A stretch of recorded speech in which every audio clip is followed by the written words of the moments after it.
मकाउको 2025 February इन्डिङको मन्थमा हामी चाहिँ हाइकिङको लागि आएका छौँ।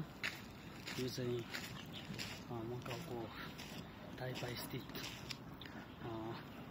यो काहोङ जङ्गल भन्ने ठाउँमा अवस्थित छौँ। यो जङ्गल चाहिँ धेरै लामो ठुलोले फैलिएको छ। आज चाहिँ मेरो हरेक वेडनेसडेको दिन बिदामी थियो अनि आज वेडनेसडेको दिन साथीभाइहरू सबै मिलेर घुम्नको लागि आएको हो। मकाउको दुःख सुख भन्ने कुरा आफ्नो ठाउँमा छ। घुम्न र यात्रा तयको लागि मैले आफ्नो समय मिलाएर आएको हो। यो घुम्नुभन्दा पनि एक्सर्साइज पनि भयो होइन, स्वास्थ्यको लागि फाइदा पनि भयो। किनकि हाम्रो आजको मेन उद्देश्य भनेको चाहिँ हाइकिङ भन्थ्यो।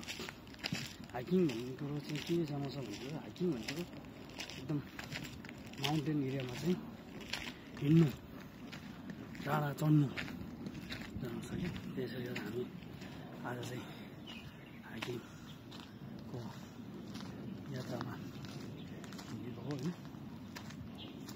हाइकिङलाई तयार गरेर सम्पूर्ण बन्दोबस्तहरू लिएर चाहिँ बिहानै निस्केको।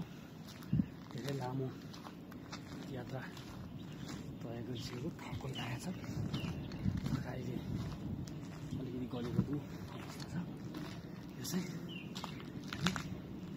त्यसले गर्दा धेरै थकाइको महसुस भइरहेको छ अहिले।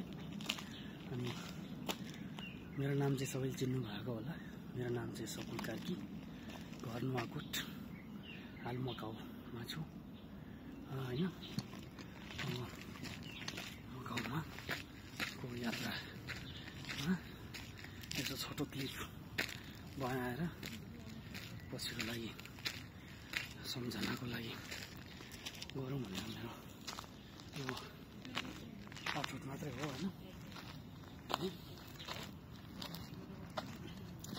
हेर्नुहोस्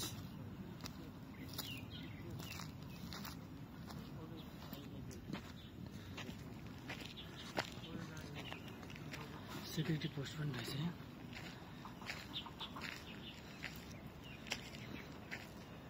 यहाँ चाहिँ ड्युटी बस्दो रहेछ पहिला, सेक्युरिटी रहेछ। यो जङ्गलमा कसरी ड्युटी बस्ला?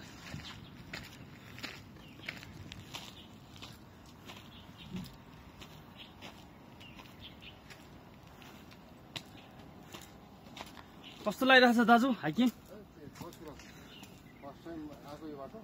ए हजुर,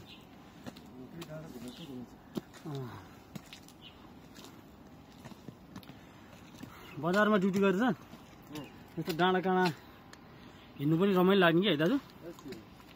अलिकति आज पँवालो लगाएर फोटोहरू असर गरौँ।